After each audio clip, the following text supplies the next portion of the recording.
தமிழகத்தில் தனித்து விடப்பட்ட ஒரு அரசியல்வாதியாக முன்னாள் முதல்வர் ஓ பன்னீர்செல்வம் மாறியிருக்காரு.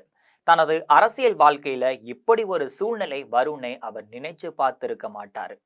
முதல்வர் ஜெயலலிதாவின் மறைவும் பன்னீர்செல்வம் எடுத்த தவறான முடிவுகளும் அவரின் அரசியல் வாழ்க்கையே சூனியமாக்கிவிட்டதுன்னே சொல்லலாம். தமிழ்நாடு முதல்வராக ஜெயலலிதா இருந்தபோது அதிகாரம் மிக்கவராக பலம் வந்தவர். ஜெயலலிதாவிற்கு அடுத்த இடத்துல இருந்தவர். கட்சியின் பொருளாளராக கிட்டத்தட்ட 15 ஆண்டுகள் பணியாற்றியவர். முதலமைச்சராகவும் எதிர்க்கட்சி தலைவருமாகவும் நிதி அமைச்சராகவும் பணியாற்றியவர். ஜெயலலிதா சிறை செல்ல நேர்ந்த போதெல்லாம் அவரது இடத்துல முதலமைச்சராக இருந்து ஆட்சியையும் வழிநடத்தியவர். இப்படி பல பெருமைகளுக்கு சொந்தக்காரராக இருந்தாலும் தற்போது அவரது அரசியல் அஸ்தமனமாக தொடங்கியிருக்கு.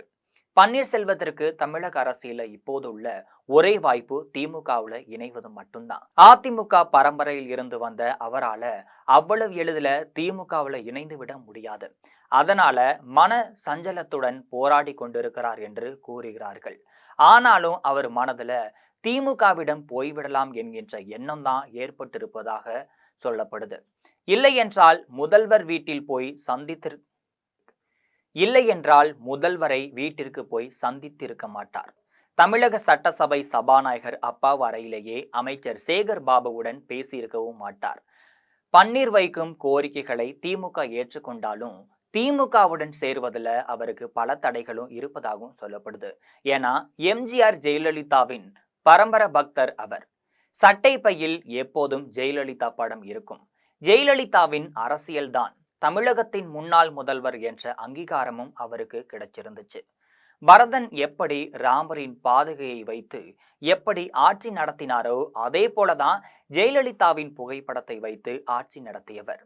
ஜெயலலிதாவின் அப்பழுக்கற்ற நம்பிக்கையை பெற்றவர். அதோடு தான் இறந்தால் தனது உடல் மீது அதிமுக கொடி போர்த்திதான் இறுதி சடங்கு செய்ய வேண்டும் என்று தனது உறவினர்களிடத்தில் பன்னீர்செல்வம் அடிக்கடி கூறுவாராம். அப்படிப்பட்ட மனநிலை கொண்ட ஒருவரால திமுக பக்கம் அவ்வளவு எளிதில போய்விட முடியாது. ஒன்றிணைந்து பணி செய்துவிட முடியாது. செங்கோட்டையன் போல சட்டென்று உணர்ச்சி வசப்பட்டு தாவேகா பக்கமும் அவரால் சென்றுவிட முடியாது. இதனால தமிழக வெற்றி கழகத்துல இணையுமாறு செங்கோட்டையன் விடுத்த அழைப்பையும் அவர் இதுவரை வெளிப்படையாக ஏற்றுக்கொள்ளவில்லை. தனி கட்சி தொடங்கினாலும் வயோதிக்கம் காரணமாக அதற்கான சூழலும் இல்லை. சுற்றிலும் இருந்த கொஞ்சம் நஞ்சம் தொண்டர்களும் காணவில்லை. கடந்தபோது தேர்தலில் ராமநாதபுரம் மக்களவை தொகுதியில பலாப்பழம் சின்னத்துல போட்டியிட்டு 3,42,000 வாக்குகளை பன்னீர்செல்வம் பெற்றிருந்தார். இந்த ஓட்டுகள் எல்லாம் சாதி ஓட்டுகள் என்றாலும் அதிமுக மீது அபிமானம் கொண்டு இருந்த வாக்குகள். இவர் திமுகவில் சேர்ந்தால் இந்த ஓட்டுகள் விழுமா என்கின்ற சந்தேகமும் இருக்கு. திமுகவில் சேர முடிவெடுத்தால் பன்னீரை எடப்பாடி கடுமையாக விமர்சிப்பார். துரோகி என்ற வார்த்தை மீண்டும் மீண்டும் அவரை நோக்கி வீசப்படும். அதே வேளையில தான் டிடிவி தினகரனும் எடப்பாடியும் இப்போது சமரசமாகி விட்டதால் மீண்டும் டிடிவி வழியாக பன்னீருக்கு ஆதரவாக பேச வைக்கும் வாய்ப்பு இருப்பதாகவும் சொல்லப்படுது. வாய்ப்பு கிடைத்தால் கண்டிப்பா எடப்பாடியினும் டிடிவி பன்னீருக்கு ஆதரவா பேசவும் வாய்ப்பு இருக்கு. முதல்ல பன்னீர்செல்வம் அதிமுக கட்சிக்குள்ள எந்த பதவியும் வேண்டான்னு கூறி வந்தார். ஆனா இப்ப தனக்கு முன்பு இருந்தது போல ஒருங்கிணைப்பாளர் பதவி, வெற்றி பெற்றால் துணை முதல்வர் பதவி வேண்டும் என்று பன்னீர்செல்வம் கேட்பதாக தகவல் இருக்கு. இதனால எடப்பாடி தரப்பு இந்த விஷயத்துல ரொம்பவே யோசிப்பதாகவும் கூறப்படுது. ஏனென்றால் இரட்டை இலை சின்னத்தை தடை செய்ய அவர் எடுக்க நீதிமன்ற நடவடிக்கைகள் தாங்கள் கோயிலாக கருதும் அதிமுக தலைமை அலுவலகத்தை தாக்க துணை போனது போன்ற சம்பவங்களால் மீண்டும் அத்தகைய பதவியை கொடுக்க எடப்பாடி தயங்குகிறார் என்று கூறுகிறார்கள் விஷயம் அறிந்தவர்கள். சமீபத்துல ஓ பன்னீர்செல்வம் ஆதரவாளரான முன்னாள் அமைச்சர் வைத்திலிங்கம் திமுகவில் இணைந்தது டெல்டா மாவட்டங்கள்ல மட்டுமல்லாமல் திமுகவின் செல்வாக்கை அதிகரித்துள்ளதாகவும் பார்க்கப்படுது. அதே போல ஆலம்குளம் தொகுதியில மனோஜ் பாண்டியனும் திமுக பக்கம் சாய்ந்திருக்காரு.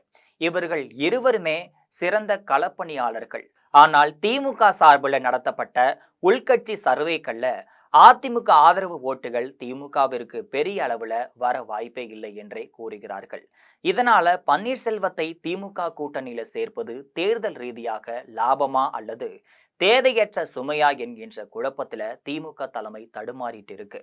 தென் மாவட்டங்கள்ல தற்போது அவருக்கு எவ்வளவு உண்மையான ஆதரவு உள்ளது என்பதை அறிய கள தகவல்களை தீவிரமாக சேகரித்து வருகிறது திமுக. இதன் அடிப்படையில தான் பன்னீர்செல்வம் தொடர்பாக திமுக இறுதி முடிவு எடுக்கும்னு அரசியல் வட்டாரங்கள் தெரிவிக்கிறாங்க. இதுபோன்று அரசியல் பின்னணி செய்திகளை அன்றாடம் தெரிந்து கொள்ள ஜெம் தொலைக்காட்சியுடன் எப்பொழுதும் இணைப்பில் இருங்கள்.